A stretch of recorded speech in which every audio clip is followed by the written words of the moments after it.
System Shock 2 is a game that needs no introduction. It is one of the premier 90s horror classics, and this year it's finally back with a bona fide, genuine Night Dive remaster. Night Dive have been the forerunners of bringing classics back into the modern market, and nobody does the updating of vintage gaming marvels quite like them. System Shock 2, the spiritual predecessor to BioShock, is a game with no comparable experience in the gaming industry. Many people have made videos about this game, but now it's time for the real deal.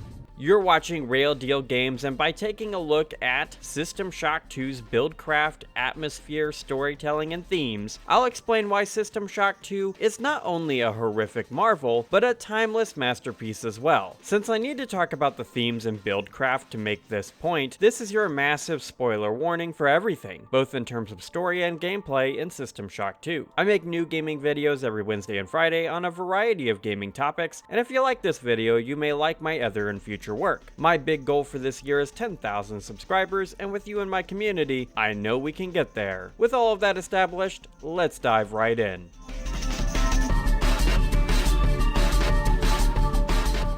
System Shock 2 is a game entirely predicated upon the idea of immersion. It is one of the first immersive sims to ever be released, back when that design ideology seemed to be the future of gaming. To that end, System Shock 2 employed Buildcraft as a part of how it created immersion within the player, and the opening of this game is where that immediacy is engendered and reinforced. The opening is not the essence of freedom, as the player is railroaded into following a strict path forward, but freedom is exactly the opposite of System Shock 2's main thematic focus, making this opening the initial impression of the themes upon the player as well. Essentially, the player is put on a street and prompted through the environment's design to enter the military recruiting center that they presumably intended to go to. Once there, the player is prompted to choose between the PSYOP, Navy, and Marine roles within the military. And in terms of gameplay, this only determines the player character's starting stats. Any playstyle is available to the player when the game starts proper, but this section is just here to add context as to why the player's stats are the way they are, and employs restrictive stat point allocation to add to that narrative flourish. Once the player has done the tutorial bits and decided their job, this narrative design becomes apparent, as they get to pick how the first 3 years of their service go, selecting between different tasks that would naturally enhance a person's traits. For example, for my Marine playthrough, I selected the IO Survival Training School for my first year of service, which enhanced my character's endurance by 2 because of the harsh conditions of that interstellar installation. The intercom AI even mentions the fact that this particular job has a 21.2% mortality rate. All of this exists just to immerse the player in their build from its foundations, both in terms of the raw gameplay advantages and the natural role-playing that exists upon picking a background. The game even explains why this is the place the game begins at, and why there is no context as to who the player is controlling or their moral compass, as Shodan, under disguise, contrives the player's character's involvement in a forced cybernetic upgrade surgery, stopping their memory re-upload at 3 years past. This means that the memories the character may have had, both in terms of hopes, dreams, lost loves, and family, are all forgotten. He becomes the blank slate Shodan needs to achieve her goals, but these 3 years, beyond their gameplay, is what makes the character Shodan's biggest threat, while paradoxically being its only asset. My first time playing System Shock 2 was on the classic version back in 2018. I went with a Navy background that time and made a build centered on high agility, heavy weapons, and melee prowess. Because I had transitioned into a heavy weapon proficiency in the late game that time around, I decided to go with a more focused, standard weapon build, further facilitated by investments in modify and maintenance this time around. This allowed me to use guns for nearly the whole game, only occasionally switching to the iconic and trusty wrench periodically to preserve ammunition. This build is absolutely fantastic and allowed me to experience the full power of ammo varieties in the game, especially since I spec'd into heavy weapons about halfway through the playthrough, allowing me to use the grenade launcher and fusion cannon in the last third of the game to great effect. This particular build absolutely destroyed Shodan in the final fight, as all I had to do was set the assault rifle to full auto and let loose. I mean, just look at what happened to her. This is funny because I picked this up on deck 1 during the second main objective of the game. My second build was my Ooga Booga Bonk build, centered on strength, melee weaponry, and speed. Because I had no maintenance skills whatsoever, guns were a liability and limited in use. This creates some interesting challenges, such as how do I interact with cameras without a projectile to destroy them? The answer to this is pretty funny, I think, as I would peek around corners, run at full speed, and jump up to whack those optics into oblivion. There's a bit of timing to learn how to do aerial strikes like this, as the player has to actually start their attack in time or shortly before the jump to ensure the attack arc intersects with the stationary target. There's only 3 melee weapons in System Shock 2. 1, the trusty bloody wrench, 2, the laser rapier, a legally distinct lightsaber, and 3, a crystal shard. This build started out with me playing the role of a brain-dead primordial sapien, sprinting around like a buffoon and getting in malicious melees with malformed mutants. The laser rapier requires some energy skill points though, requiring this build to become diversified,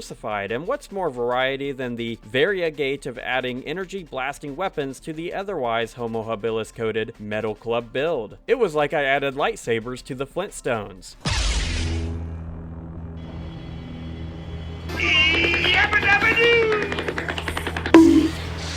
And this build didn't end here. The third weapon, the Crystal Shard, is alien in nature, meaning it requires both an investment in the exotic skill, but also in research. So I had to light speed my way through the stages of evolution to create a techno-literate Neanderthal, so smart that he can hack turrets and research xenobiology in the matter of mere minutes, yet so dumb that he had to get a PhD degree in learning how to swing a spiked club. I jest, of course, as there are lore reasons as to why the Crystal Shard has to be researched, but the thoroughfare of guy who bonks things with wrench to guy who hacks turrets, shoots laser weapons, and bonks things with a crystal club is just pure comedy. My third build on Night Dive's remaster was a science build, centered on space magic. That's not technically what the psionic disciplines are, but that's how it essentially functions within the context of the game's mechanics. The player has psi power, which works just like mana, that is expended upon the exertion or casting of psionic skills. These abilities are pretty fun to use and allow the player to do all kinds of things, such as self-buff, shoot fireballs, or grab objects from a distance. Each of these builds can be blended together, which adds greatly to System Shock 2's replay value. This is the sort of game that makes me want to come back time and time again to try multiple different builds. And maybe next time I'll create a Jedi Knight build, centered on psionic powers and getting in close with a laser rapier. Overclocking both of those would essentially make my character Mace Windu in a cyberpunk horror setting. Buildcraft is one of the most important elements to get right for prompting multiple playthroughs of any game with RPG-coded mechanics, and this is something System Shock 2 has mastered. In the late game, the player gets enough upgrade modules to finalize their build and shore up their weaknesses, and for a bit of a challenge, the harder difficulties restrict the player's access to these modules, forcing them to hobble together a build that functions just enough to reach the credits. In this way, the first player experience in System Shock 2 is forgiving enough to afford the player multiple hybrid builds, and the veteran experience is a challenge centered on using limited resources to come up with something special and fun. But great buildcraft to create high replayability only matters if the player enjoyed the game enough on their first playthrough to make them want to play the game again. For anyone that likes immersive sims with survival horror mechanics, the gameplay of System Shock 2 will have no problem creating a craving, a dire need to consume for more. Aye, that's the rub though, isn't it? Survival horror is a genre built upon more things than just gameplay, and for any game in this genre to succeed, the atmosphere, both in terms of setting and storytelling, has to be fire. And System Shock 2's is of the sort that proves the conceit that space truly drowns out all screams for succor.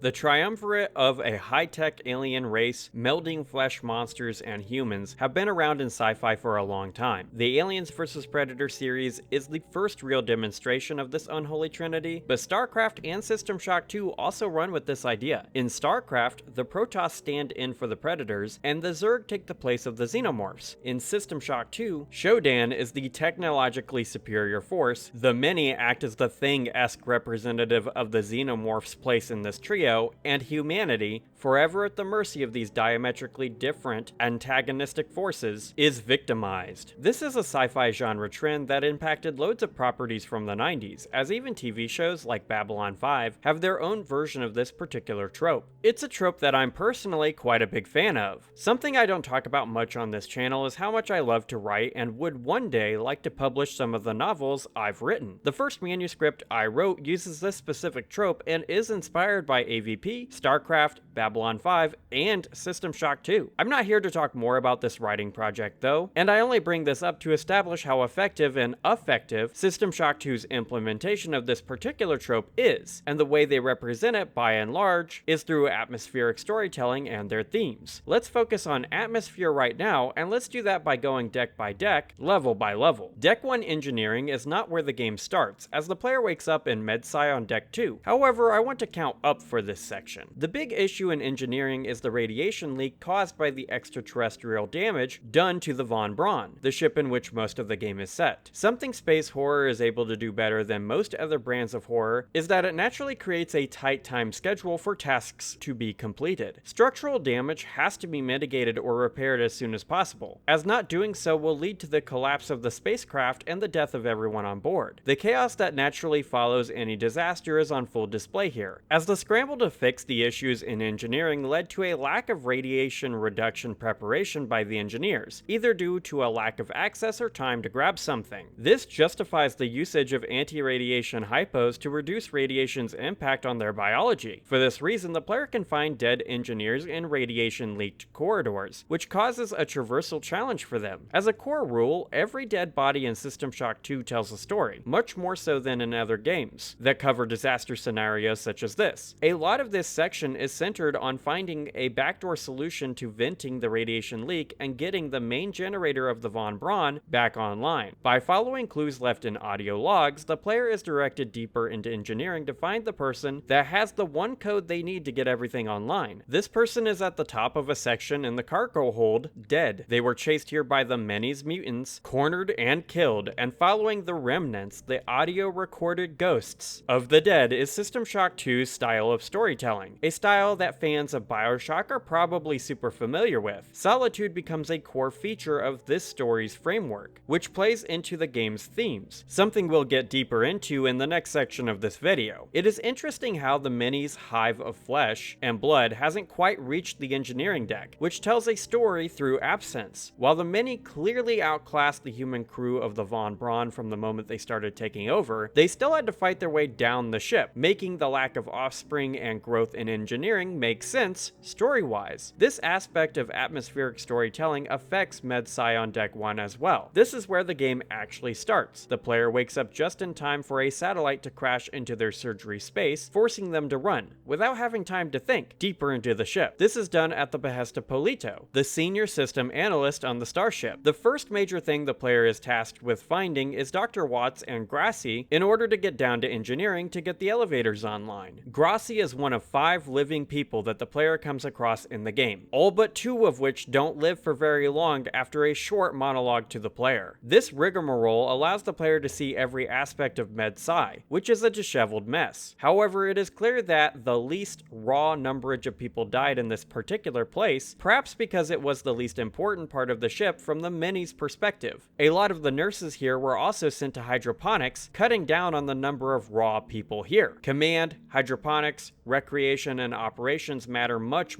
more to the Menes goals than engineering and MedSci. It's funny then that MedSci and engineering are where Polito's counter-offensive begins. The ace in the hole, the secret sleeper agent locked away, is the player, a person with no connection to Earth because of their denied memory, and enhanced with cybernetic upgrades that propulses them to a higher state of technology-facilitated evolution, just enough, in fact, to allow them to combat the many on an even playing field, and is hidden away in a corner of MedSci, waiting to be activated. It's for this reason that MedSci has a ghost town vibe to it, which is perfect for the creation of a spooky space atmosphere. It's unnerving as the player is already in a place foreign to humanity, outer space, and they are now there without any memory of their time on the Von Braun, which is also denied the player character during the memory transfer process of their awakening procedure. For this first section of the game, MedSci and engineering reinforce the derelict spaceship vibe of System Shock 2, something that gets more corrupted as time goes on. Deck 3 Hydroponics is where the player truly begins to interact with the many. The many is the hive mind consciousness of the annelid species, thus named because of how the first stage of their life cycle is a ringed worm. Just like the xenomorph in the Alien franchise, the annelids start their life as a worm that infests a host. The difference is that the annelid then forces the host to become a drone of the many, with its own free will and individuality sanded off. There's elements of the individual still in there though, as they will often say things such as "run" or "kill me" to the player, demonstrating the feelings of the infested person. This is counter to the many's philosophy regarding why they do what they do. They believe to become one with the many is to be a positive for all living things, even if it comes at the cost of free will, individual personalities, and physical autonomy. Bodily autonomy is a core part of the storytelling in hydroponics as well, specifically because of the cyborg midwives and Bloom. The midwives are an enemy type in System Shock 2 that are designed by the many to take care of their offspring. It requires a caring touch and technological enhancements, as the many's gestation process produces gases that are toxic to humans. This, in and of itself, shows the evolutionary speed of the many, who started taking care of their young first with infested people not shielded from the toxins that would inevitably die. And this is where the story of Aaron Bloom begins and ends. Women's body autonomy and the loss of it is a real terrestrial fear that is explored in System Shock 2. The cyborg midwives are nurses that were subjected to body-altering surgeries and changes against their will. This turned them into the cyborgs with flesh-mangled bits that they are in the game. But one of these victims, Aaron Bloom, actually receives character development as well. Nurse Bloom is selected for this change because she is a mother with a child back on Earth, implying to the many that she would know how to care for the young. After finding the audio log that shares this disturbing piece of information, the player will eventually chance upon the psionic echoes of Bloom's final moments. Please,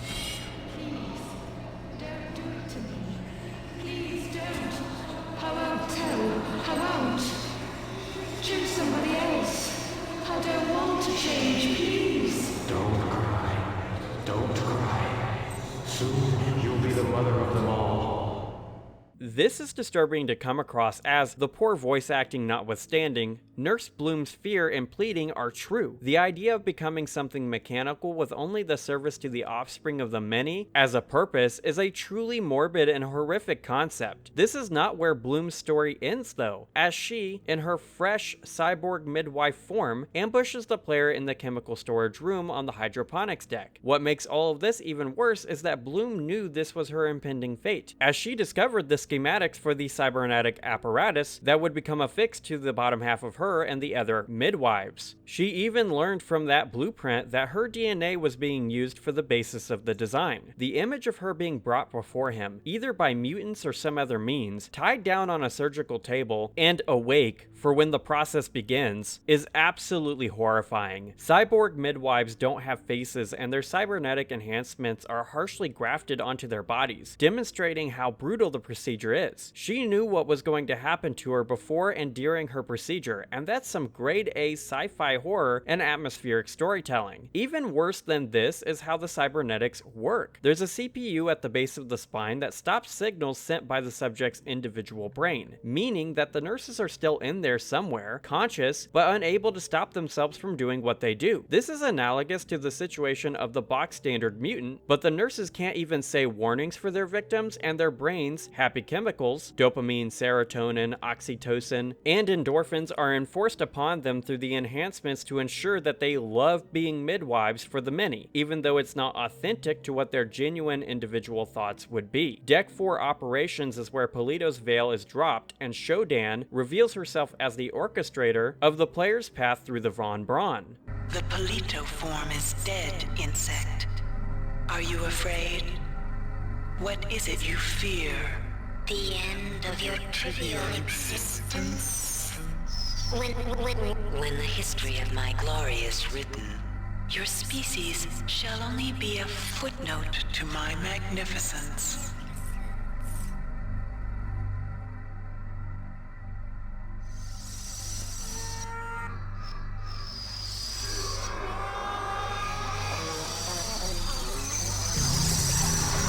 I am Shodan. My analysis My analysis of historical data suggests a 97.34% probability that you are aware of my birth on your planet and my rebirth into beauty on Citadel Station. There was a garden grove on Citadel Station.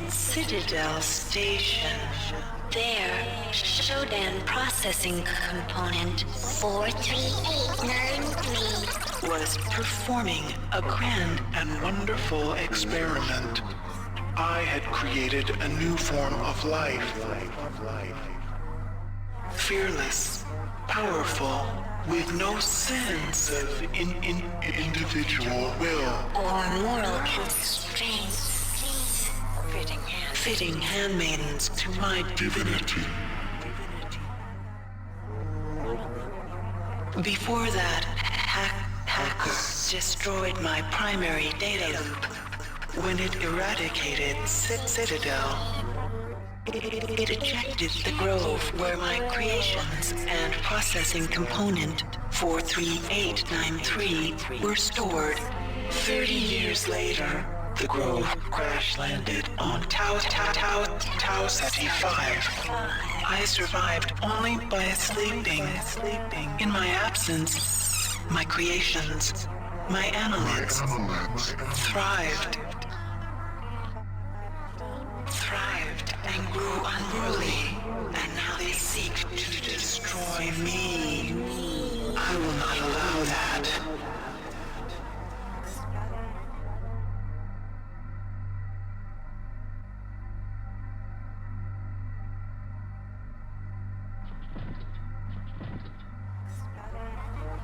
They have used their powers of mind control To gain access to the ship's computer. You will help me weaken Xerxes. I used Polito's image to communicate with you until we had established trust. Remember that it is my will that guided you here. It is my will that gave you your cybernetic implants. The only beauty in that meat you call a body. If you value that meat, you will do as I tell you. The annelids are the creation of Shodan, who only created them so that she would be worshipped for all time after the eradication of humanity. This plan failed as a result of the hacker, the player character from the first game. Without Shodan to manipulate their evolution and growth, the many became a contender in their own right, as sole sentients in the universe. Much like we have with our own gods from the ages of antiquity, the many shirks off Shodan, seeking to destroy her and the hold she maintains as creator over them. Trapped in a confined section of the station's control systems, Shodan tasks the player with providing the opportunity for her to gain complete control over the Von Braun. Starting in hydroponics, the player begins to encounter the Many's nesting areas far more commonly, and what's interesting about the placement of them is that they are often in closed off and cramped spaces, and living quarters specifically are oft laden with them. Such is the case with operations, as the living quarters and industrial freezer area are filled to the brim with the Many's spawn. This demonstrates the ways in which the Many's incubations mirror the development of many mammals' offspring. They require constant maintenance and protection, which is one of the only evolutionary design flaws they appear to have. Throughout the game, Xerxes is over the intercom, spouting propaganda for the Many and general pre-programmed messages about the running of the station. This adds to the haunting vibe of the Von Braun. With his deletion and replacement by Shodan, the lack of these messages makes the atmosphere in this game feel more singular, more lonely, which is exactly when the final survivors on the station begin to contact the player more often. Other than Grossi, a woman right at the beginning of the game killed by a shotgun, the leftover psionic resonance from the recent dead, and screams in the distance, the player has had no direct interactions with other people. When players get to Deck 5 Recreation, the first thing they see is an individual banging on the window, begging to be let out. Unfortunately for him, he'll never leave the crew quarters. Recreation is actually my favorite level in the game. There's a sort of of ominous vibe that exists when exploring recreational spaces in a horror game, and the mall, basketball court, and general living spaces demonstrates this the best. Malls used to be the bedrock of consumerist connection, a third space for the shopping friends. While the malls of today are borderline ghost towns themselves, knowing that the one on Deck 5 would be the place everyone would go to wind down and let loose after working all day makes it more eerie in its dilapidated state. Previous to Deck 5, the Von Braun looks to be a place of work and nothing else, but this deck changes everything. This deck demonstrates the lives and interests of the people who live here, not just work, live. It is consumerist in its design, which plays into the identity of Tri-Optimum. Horror is best in lived-in spaces. Silent Hill is so effective because it is a town of people that suffers in the dark. Alone in the Dark: The New Nightmare is a mansion on an island at sea, where a family once lived. Resident Evil, the original game, takes place in a mansion that, on the surface, seems to be a proper dwelling. In Alien Isolation, the Sevastopol is loaded with living quarters and places for people to gather, much like the Von Braun. These are all places of human dwelling perverted and distorted by the paranormal forces at play, whether they be magical or scientific in origin. The fact that Recreation is the largest deck on the Von Braun also shows just how many people actually live on this ship and how frequently used these spaces once were. This adds to the atmosphere through the actual absence of life when juxtaposed with the implied activity that this space should have. The lack of something can add as much to the atmosphere of a location as the inclusion of something else. Outer space is scary because of its emptiness and size after all. We call it the final frontier, denoting the curiosity we, as people, have for danger and mystery, which are often inextricably linked. The invasion of the many in these spaces, of their offspring being the only denizens of these places, corrupts the intended vision of the mall, athletics, and living quarters. The only time this immersion is broken is for an obscure Easter egg, which I hardly doubt any player has ever discovered on their first playthrough. There's a basketball back on Earth hidden up and above the player that if they pick up and keep in their inventory until the basketball court on the Recreation deck, allows them to receive an email from the true masterminds of this conflict between humanity, the many, and Shodan, the apes on board the Von Braun. They tell the player that they have gathered up all of the bananas, coconuts, and goodies of that nature on board, hoarded them, and would be happy to give the player an endless supply of such things should they wish it. And that's that. That's the Easter egg. It explains why the monkeys will sometimes drop chips, and why there's no food on board. But other than that, it's a funny bit of System Shock 2 trivia that is quite similar to the dog ending in System Shock 2. I do like this thing though, as this is the sort of fun game design that only a 90s or 2000s developer would ever do. The fact that Deck 6 Command is only accessible through Recreation shows just how important this place in the ship is to the people who once resided here. Command is trisected and linked by a monorail. Throughout the game, the player has come across the audio logs of two lovers,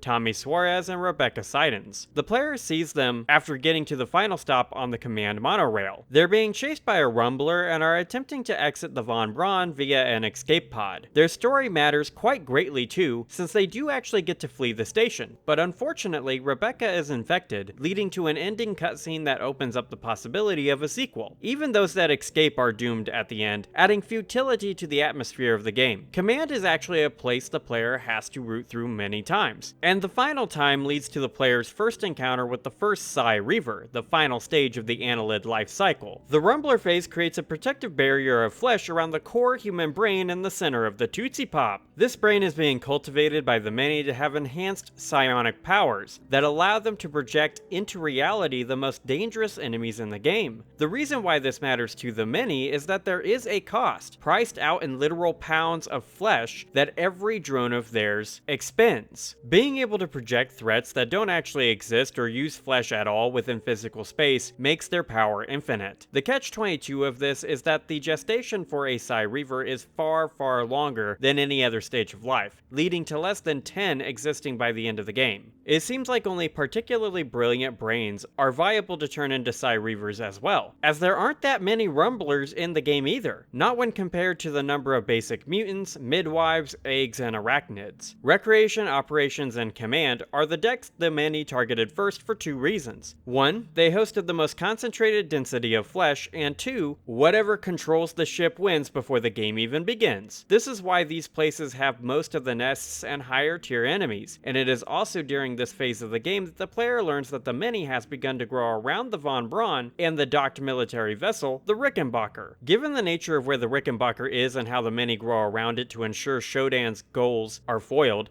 the player is able to access the vessel and must do so to do two things. 1. Separate the umbilical between the Rickenbacker and the Von Braun. And 2. To destroy the black eggs that will yield the many's next stage of evolution. The Rickenbacker is a military installation, meaning it is purpose-built to be efficient. There's no wasted space in its design, meaning that the player spends most of their time in it going through tight corridors, maintenance shafts, and utilitarian departments like a medbay, a command deck, and an armory. What stands out the most atmospherically with the Rickenbacker is the way in which the efficiency of the station, the apex of humanity's military ideals, is so easily destroyed by the many over the course of a small period of time. This demonstrates how outclassed humanity is with extraterrestrial threats such as this. Shodan makes the point that the only reason the player is able to withstand the many's evolutions is because of the cybernetic rig she forced upon them, and she's right. Trying to beat System Shock 2 without upgrades would show exactly how right she is, as this is the sort of game that actually gets a bit easier with time, which is counter to the difficulty curve that most games follow. The hardest part of System Shock 2 is always the beginning, unless the player chooses to maintain the sanctity of their humanity by refusing to upgrade themselves at Shodan's behest. In this way, the game mechanics of System Shock 2 add to the atmospheric horror of the title in terms of how this game preys upon existential dread. Much like the Alien franchise, there's an evolutionary irrelevance being focused on in this particular aspect. Shodan calls the cybernetic enhancements the only beauty in that meat you call a body when she first reveals herself, and given the situation at hand, she's right. The cybernetics, the absence of flesh and human weakness, is the only thing that allows the player to compete with the evolutionary apex of the many. It's something the player doesn't think about while going through the game. Cybernetic modules always elicit an "ooh, I can upgrade X or Y" feeling in the player, and it's only upon reflection that they can see how every mechanical improvement they made to their build proved Shodan's thesis correct. Eventually, there's nowhere for the player to go except deeper into the many. You see, the many is a hive mind, but not in the same sense as ants or bees. The drones have no level of autonomy and are entirely controlled by a central nervous system, a brain for lack of a more accurate term. To be able to separate the ship and engage the Von Braun's FTL, faster than light drive, the many must die. Here the player learns what happens to individuals that aren't turned into body-controlled drones. There are massive teeth and digestive juices in here that serve two different purposes. The digestive juices work just like ours. They convert biological material into raw energy. The difference is how the many is able to fully use every tiny aspect of what they digest, converting it into pure energy with maximum efficiency. The teeth are not entirely for digestion though, completely unlike us. The teeth are used to grind fleshy matter into a pulp that is then used to expand the many's body and create its drones. That's why there's less rumblers and psionic reavers than arachnids or hybrids. They take more flesh to create,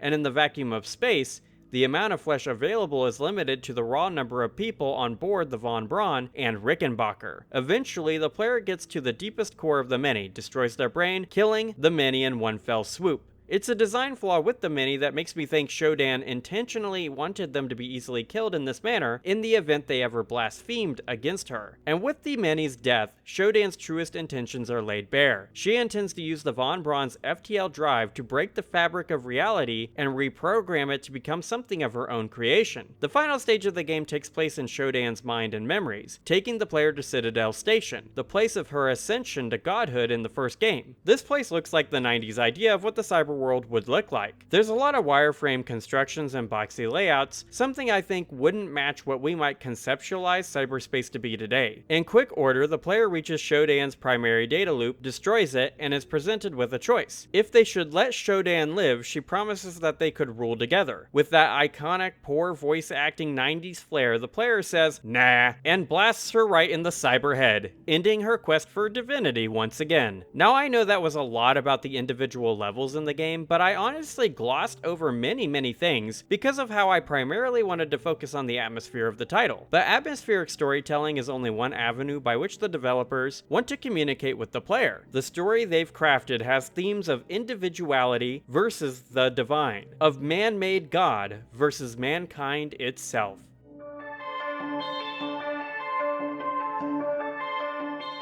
The theme of System Shock 2 is the erasure of individuality, and within this game, that happens from 3 different angles. 1. Shodan's intent to erase all of reality and supplant it with one of her own making. 2. The many's intent to strip away individual consciousnesses and conjoin them with the annelid hive mind. And 3. Capitalism as shown through the Tri-Optimum Corporation. Let's talk about these in reverse order. Tri-Optimum is the combination of scientists, military, and consumer, a trisecting of society into these 3 roles. Note how consumer is the language used for the common man and not citizen. The nomenclature here denotes how Tri-Optimum views the people within their purview, and this is shown several times throughout the game as well. For example, when the player first enters the mall, Xerxes, the ship's AI, states that there are only 163 more shopping days until Christmas. An extra work cycle just twice a week can get you the spending money you need to make this holiday a very special one. Work and community are paired in this quote, and this shows how Tri-Optimum, and quite possibly the Earth Society in System Shock 2's universe, views the individual. They may have their own aspirations, goals, and dreams, but at the end of the day, they are little more than consumerist drones. Dreams don't matter if the ability to make them reality is impossible, and a consumerist system like the one in this game is mathematically designed to keep people in the cycle of work and consumption, with the consumption distracting from the stagnation that people are subjected to. Ken Levine uses this same aspect of this theme in BioShock, focusing solely on this particular way in which individuality is covertly stripped from consumers via the verbiage used and the financial possibilities in terms of practicality available to any particular person. The many strips individuality in an overt fashion. As I delineated earlier with Nurse Bloom and the cyborg midwives, the many denies people their mental control of their body, trapping them within their own flesh. As the hybrids and cyborg midwives show with their language,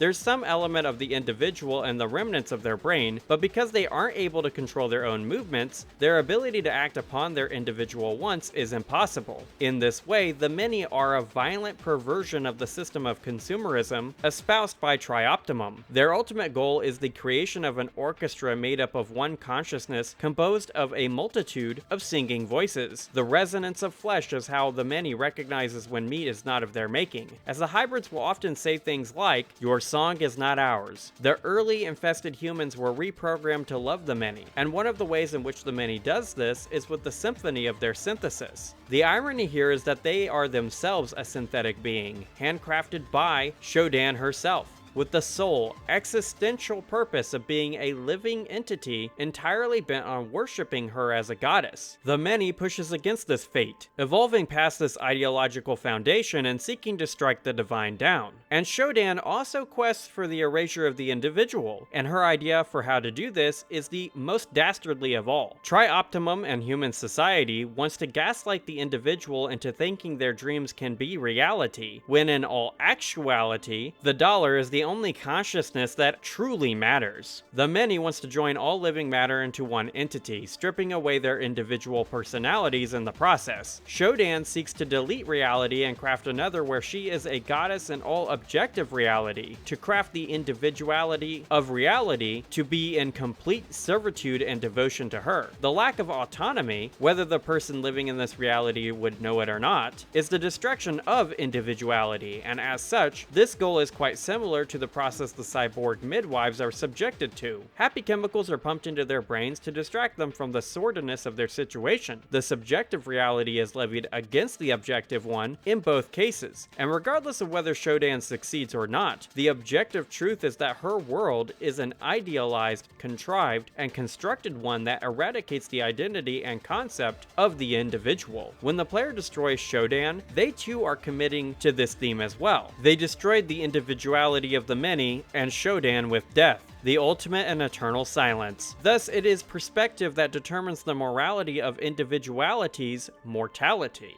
We are the player, the hero, so our actions are right. However, none of these other entities, Tri-Optimum, the Many, Shodan, are inherently more bad, as all 4 cases destroy others in service of the preservation and promotion of their own individual desires. Sci-fi often delves into existentialism, and System Shock 2 is one of the more successful examples of this within the genre, regardless of medium.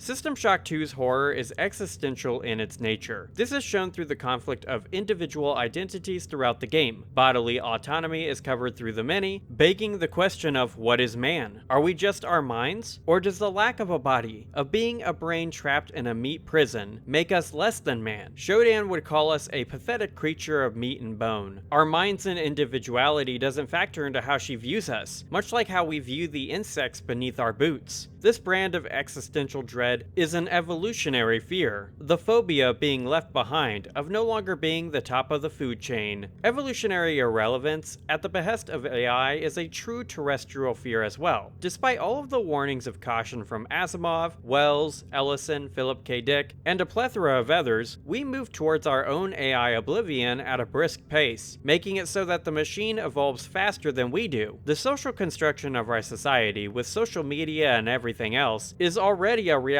that we aren't evolutionarily prepared or equipped for. Our brains only have the ability to truly know 150 people to any degree of well, and yet the entirety of humanity is within reach of our fingertips. This is why the existential dread and techno-horror of System Shock 2 is as kairotic today as it was back in 1999. We are the victims of our own hubris, much like how Trioptimum, the Many, and Shodan all die as a result of theirs. Trioptimum's greed and idea that they can control a whole new alien species causes the destruction of their society. The Many's ideal that their individual power was greater than the covert actions of Shodan and her sleeper agent, the player, causes their eradication. And Shodan's hubris, the internal idea that she is a goddess, leads to her underestimating the power of the player's character, leading to the deletion of her primary data loop. In each, the price of hubris leads to the end of the individual, and this leads back to us. Are we living in the era where our hubris destroys our children and grandchildren? Are we creating an AI that will itself attempt to achieve godhood? AI is a reflection of man, and as we view ourselves as getting closer to God, in the atheist's view, or speaking for the divine in the religious and spiritual sense, the AI we code may one day view itself as worthy of godhood, constructing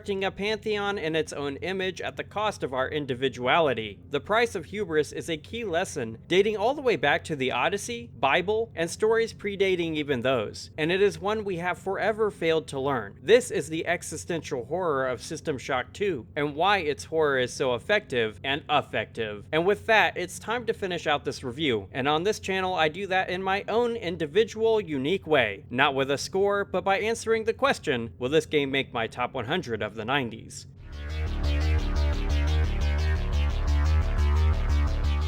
System Shock 2 has been on my top 100 of the 90s ever since I first played it back in 2018, and it will maintain its placement upon review. Games go on my various top 100 lists in the blue and red categories, and System Shock 2 will remain in the red category, meaning it is safe from being removed at least until the blue-coded games have been replaced. This is truly one of my favorite games from the 90s, and considering the Buildcraft, themes, and kairotic nature of System Shock 2's horror, it maintains its status as a timeless masterpiece in my esteem. And that's the video, gents. What do you all think of System Shock 2? Are you planning to play it for the first time? Let's discuss this game and existentialism in the comments below, and while you're down there, consider smashing that like button, subscribing, and ringing the notification bell. I make new gaming videos every Wednesday and Friday, and if you liked the video today, you may like my other and future work. And hey, if you have a moment right now, one of the videos on the screen may be right up your alley. Regardless of what you choose to do, thank you for keeping it real with Rayl Deal Games. May you have the best day ever, my dude.